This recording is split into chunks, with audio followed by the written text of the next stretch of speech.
What would happen if you built a refuge for a persecuted people in a place where another people already lived? In the next few minutes, you'll learn why this moral quandary is at the root of the struggle between Israelis and Palestinians.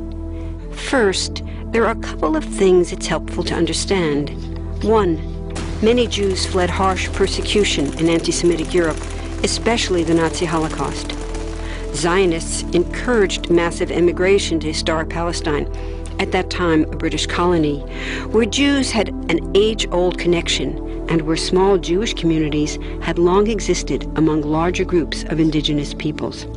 But when the UN offered the Jewish immigrants the majority of the land for a new state called Israel, for the indigenous Palestinians who lived there, it was a massive destruction of life. They rejected the UN's partition plan, and several Arab states invaded the new state of Israel. Israeli forces essentially erased over 400 Palestinian villages and towns. By the end of the fighting, Israel controlled 78% of historic Palestine. And when 750,000 Palestinians who fled or were expelled during fighting tried to return to their homes where the new state now stood, they were permanently barred by the Israeli government. While over 100,000 of their relatives and neighbors who hadn't left became second-class citizens of the new state, along with the new Jewish majority. Today, Palestinian refugees and their descendants number in the millions. Most are in the Gaza Strip, the West Bank, and Jordan. Many are spread throughout the world, with millions still living in refugee camps, seeking to return to their homeland. To sum up, one group of refugees found a much-needed home, but in the process, a new group of refugees was created. Here's the second thing to understand. Israel was founded as a Jewish state. But now ask yourself, what exactly does that mean? People had lots of ideas about what a Jewish state should look like. Some called for equality for all citizens.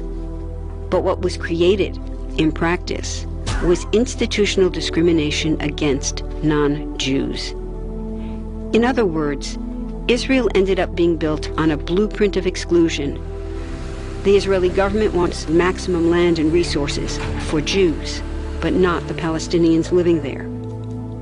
That's why, inside Israel, Jews get special privileges, including rights to land and housing, that are denied to the Palestinian citizens, who make up 20% of Israel's population.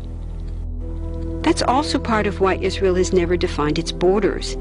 In fact, they still hold on to land, the West Bank and Gaza, that they conquered in the war in 1967. Since then, Israel has built Jewish settlements throughout the occupied West Bank, building Jewish-only cities and supplying them with infrastructure like roads and army camps, schools, and even a college. Military occupations are meant to be temporary, but after 40-plus years, this one looks permanent and entirely unjust.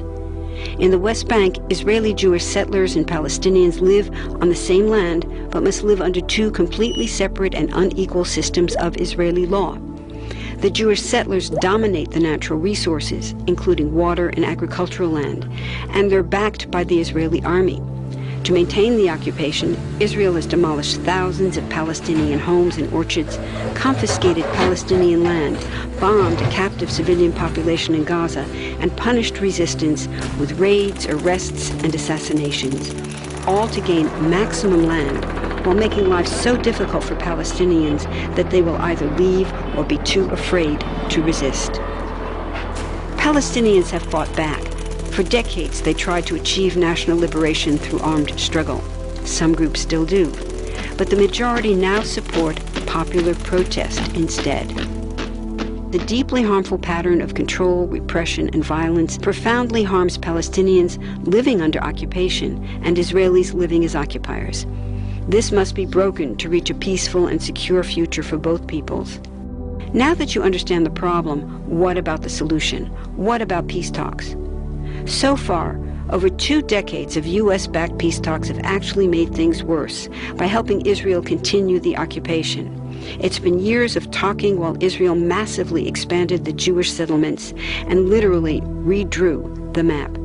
Peace talks are good if they're real, but not when they're theater to cover a land grab. So now what? The current world superpower, the United States, has been a terrible friend, enabling Israel's destructive and self-destructive expansion onto Palestinian land by funding the Israeli military, the biggest recipient of U.S. foreign aid in the world.